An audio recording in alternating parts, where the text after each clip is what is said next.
अस्सलाम वालेकुम, मैं हूं सर्जन डॉक्टर मोहम्मद इमरान सरवर और आप लोग मेरा यूट्यूब चैनल देख रहे हैं। आप सब लोगों को खुश आमदीद। जैसा कि आपको मालूम है कि मेरी ज़ियाबतीज़ या शुगर से मुतल्लिक वीडियोस की एक सीरीज़ जारी है।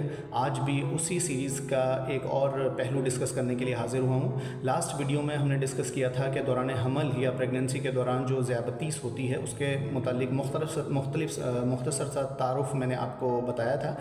आज हम ये डिस्कस करेंगे इस वीडियो में कि ये जो ज़ियाबतीज़ हमल के दौरान होती है, जिसको हम गेस्टेशनल डायबिटीज़ कहते हैं, इसकी क्या क्या मुमकिन पेचीदगियाँ हो सकती हैं जिससे कि वो हामिला खातून दो चार हो सकती है। तो वीडियो स्टार्ट करने से पहले आप लोगों से दोबारा से रिक्वेस्ट है कि जिन लोगों ने अभी तक मेरा चैनल सब्सक्राइब नहीं किया है, प्लीज़ मेरे चैनल को सब्सक्राइब कर लें। आप लोग वीडियोस देख ज़रूर रहे हैं, कमेंट भी कर रहे हैं, पर चैनल की सब्सक्रिप्शन जो है वो बहुत कम आ रही है।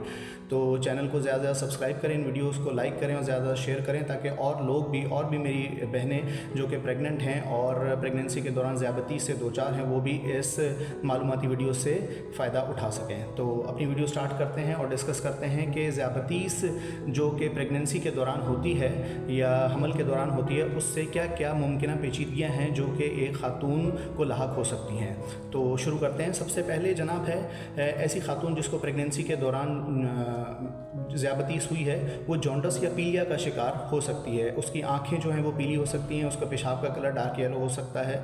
दूसरी कॉम्प्लिकेशन जिससे वो दो चार हो सकती है वो ये है कि उसकी नॉर्मल डिलीवरी ना हो और वो सिजेरियन सेक्शन हो या ऑपरेशन के ज़रिए उसका जो बेबी है वो डिलीवर कराया जाए, क्योंकि बेबी का साइज़ जो होता है वो बड़ा हो सकता है। मैक्रोसोमिक बेबी बोलते हैं इसको। नॉर्मली बच्चे का जो वज़न होता है वो 2.5 से 3 किलो तक होता है, लेकिन ऐसे बच्चे का साइज़ बड़ा होता है, उसका वेट ज़्यादा होता है, तो लिहाजा हो सकता है कि वो सिजेरियन सेक्शन में जाए।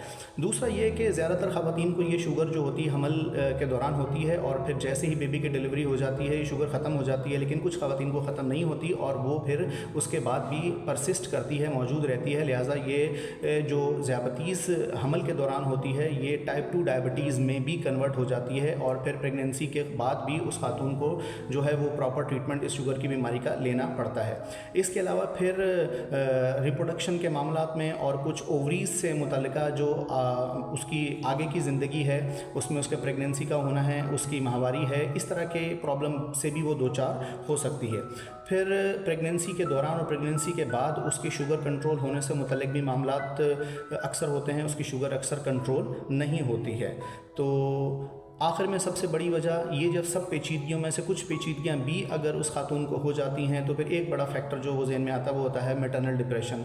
ऐसी ख़वातीन अक्सर डिप्रेशन और एंग्जाइटी का शिकार हो जाती हैं। प्रेगनेंसी, फिर बेबी, फिर सिजेरियन, फिर पीलिया का होना, ये सारे फैक्टर जो होते हैं वो लीड करते हैं और फिर वो खातून जो है वो फिर डिप्रेशन का शिकार भी हो सकती है। तो ये चंद चीदा पेचीदगियाँ थी जिनसे कि खातून दो चार हो सकती है प्रेगनेंसी के दौरान अगर उसे ज़ियाबतीज़ है, जिसको गेस्टेशनल डायबिटीज़ बोलते हैं। उम्मीद है आज का पैगाम आपको पसंद आया होगा। अगर आपको आज का मेरा कंटेंट और पैगाम पसंद आया है तो प्लीज़ मेरे चैनल को सब्सक्राइब करें, इस वीडियो को लाइक करें और ज़्यादा शेयर करें, ताकि लोग इस वीडियो से हासिल होने वाली मालूमात इस्तेमाल करके अपनी सेहत आमा के मामलात को बेहतर बना सकें। जज़ाकल्लाह। अस्सलाम वालेकुम।